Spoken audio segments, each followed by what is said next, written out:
माँ तो माँ होती है, क्या मेरी माँ क्या तेरी माँ। एक माँ की रुला देने वाली कहानी। हेलो माँ, मैं विजय बोल रहा हूँ। कैसी हो माँ?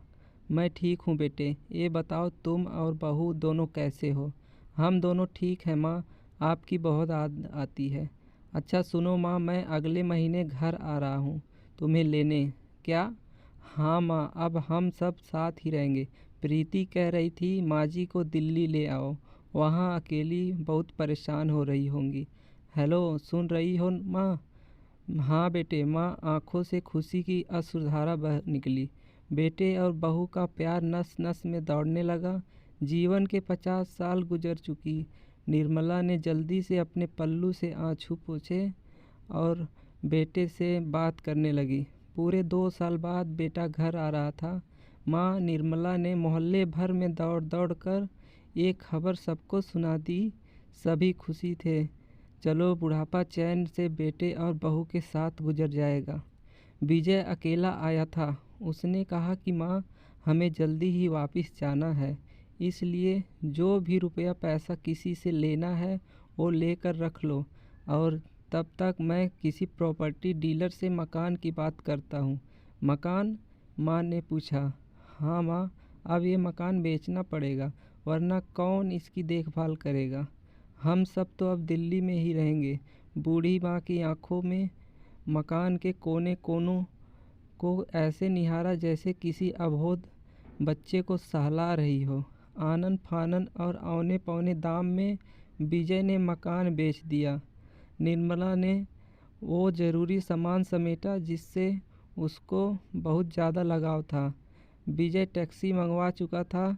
स्टेशन पहुंचकर विजय ने कहा, माँ तुम यहाँ बैठो, मैं अंदर जाकर सामान की जांच और टिकट का काम निपटा लेता हूँ। ठीक है बेटे। निर्मला देवी वहीं पास की बेंच पर बैठ गई। काफ़ी समय बीत चुका था। बाहर बैठी निर्मला देवी बार बार उस दरवाजे की तरफ देख रही थी जिसमें विजय गया था, लेकिन अभी तक बाहर नहीं आया। शायद अंदर बहुत भीड़ होगी, यह सोचकर बूढ़ी आंखें फिर से टकटकी लगाए देखने लगी। अंधेरा हो चुका था। स्टेशन के बाहर भीड़ कम हो चुकी थी। माँ जी, किस से मिलना है? एक कर्मचारी ने वृद्धा से पूछा। मेरा बेटा अंदर गया था टिकट लेने, वो मुझे दिल्ली लेकर जा रहा है, निर्मला देवी ने घबरा कर कहा। लेकिन अंदर तो कोई पैसेंजर नहीं है। दिल्ली जाने वाली ट्रेन तो दोपहर में ही चली गई। क्या नाम था आपके बेटे का? कर्मचारी ने सवाल किया। विजय। निर्मला के चेहरे पर चिंता की लकीरें उभर आई। कर्मचारी अंदर गया और कुछ देर बाद बाहर आकर बोला, माँ जी, आपका बेटा विजय तो दिल्ली जाने वाली ट्रेन से कब का जा चुका। क्या? वृद्धा की आंखों से आंसुओं का सैलाब फूट पड़ा। बूढ़ी माँ का रोम रोम कांप उठा। किसी तरह वापस घर पहुँची, जो अब बिक चुका था। रात में घर के बाहर चबूतरे पर ही सो गई। सुबह हुई तो दयालु मकान मालिक ने एक कमरा रहने को दिया।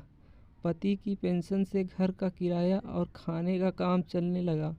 समय गुजरने लगा। एक दिन मकान मालिक ने वृद्धा से पूछा, माँ जी, क्यों नहीं आप अपने किसी रिश्तेदार के यहाँ चली जाओ? अब आपकी उम्र भी बहुत हो चुकी है, अकेली कब तक रह पाओगी? हाँ चली जाऊँ, लेकिन कल को मेरा बेटा आया तो यहाँ फिर कौन उसका ख्याल रखेगा? आंखों से आंसू आने लगा। दोस्तों, आप लोग से विनती है कि अपने माँ बाप का दिल कभी मत दुखाना।